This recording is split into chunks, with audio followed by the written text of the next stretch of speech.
Rusia y Ucrania viven un conflicto desde el 24 de febrero de 2022, día en el que Vladimir Putin decidió invadir a su país vecino tras años de tensión. Desde el momento de la invasión, Ucrania es un país devastado por las bombas, dejando más de 3.000 civiles muertos. Esta situación ha hecho que toda Europa se vuelque con Ucrania, acogiendo refugiados y suministrando todo tipo de armamentos. A pesar de su cercanía con Europa, este no es el único conflicto actual en el mundo. La guerra civil de Siria sigue latente desde el 14 de marzo de 2011. El conflicto comenzó con la llegada de la primavera árabe, una oleada de manifestaciones que recorrían varios países. La represión por parte del gobierno provocó la guerra. Desde entonces, la violencia permanece latente, dejando más de 350.000 muertos y casi 7 millones de refugiados por todo el mundo. Otro de los conflictos que siguen vigentes es el de Yemen. La ya conocida Primavera Árabe de 2011 provocó un cambio de presidencia que debilitó el país. Esta situación la aprovechó el grupo Houthi, defensor de la minoría chiita. Esto provocó en 2014 un conflicto entre el grupo Houthi, apoyado por Irán, y el grupo sunita, apoyado por Arabia Saudita. Esta guerra ha dejado por el momento más de 233.000 muertos y un país totalmente devastado.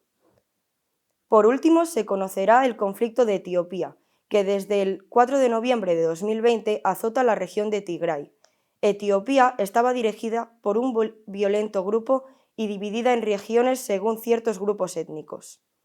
Algunas gozaban de una autonomía considerable, llegando a tener policía y milicias propias. Con la llegada del primer ministro, se reorganizó la estructura y los líderes de Tigray se retiraron al norte del territorio para no perder sus privilegios.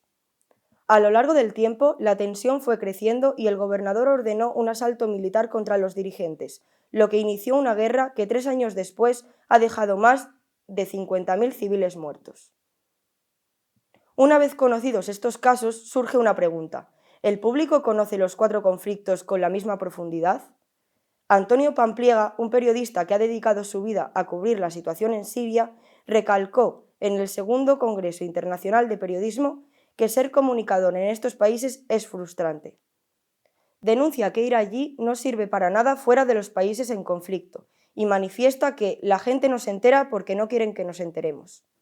Por su parte, el fotoperiodista Ricardo García afirmó en una conferencia realizada por Médicos Sin Fronteras que nunca ha habido una guerra con una cobertura tan extensa como la de Rusia y Ucrania, desde la guerra de los Balcanes.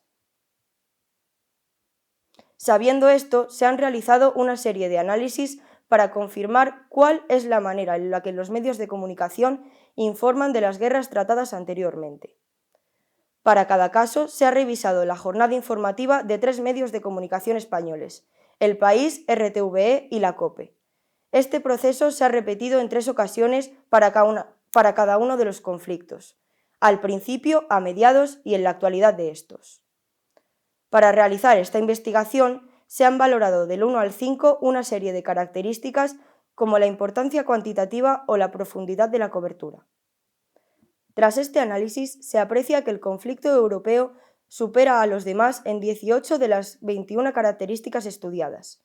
El enfoque objetivo destaca como el más bajo, ya que no hay igualdad en la información sobre las víctimas de ambos bandos. Al comienzo de la guerra de Yemen, se realizó una cobertura aceptable, que compite en algunos aspectos con el conflicto europeo. Con Siria ocurre de igual manera a los 5 años del comienzo de la guerra. En cuanto a Etiopía, no se ha encontrado ninguna información en los días analizados. El único conflicto que sigue sonando en los medios de comunicación actualmente es el europeo, a pesar de que ninguna de las guerras analizadas ha finalizado. Según los datos obtenidos, se puede concluir que la equidad informativa entre las guerras actuales dista mucho de ser realidad, pero ¿afecta esto a la opinión pública? Esta duda se fundamenta en la teoría de la agenda setting, elaborada por Maxwell Malcolms y Donald Shaw. Afirmaban que como consecuencia de la acción de los medios de comunicación, el público enfatiza o pasa por alto los distintos elementos de los escenarios públicos. Para confirmar esta teoría, se ha realizado una encuesta a 104 personas para preguntar sobre su sentimiento de arraigo respecto a las guerras vigentes.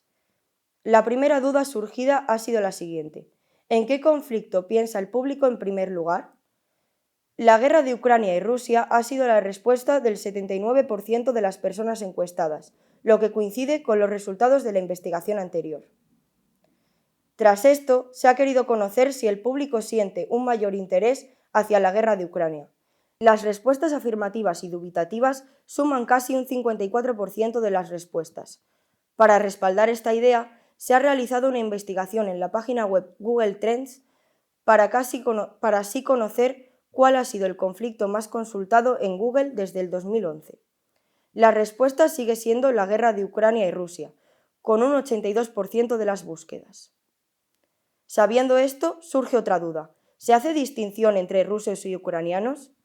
El 56% de las personas afirman que sienten más empatía por las víctimas ucranianas, lo que concuerda con los resultados del análisis realizado, que confirman que el enfoque de la información favorece a las víctimas ucranianas.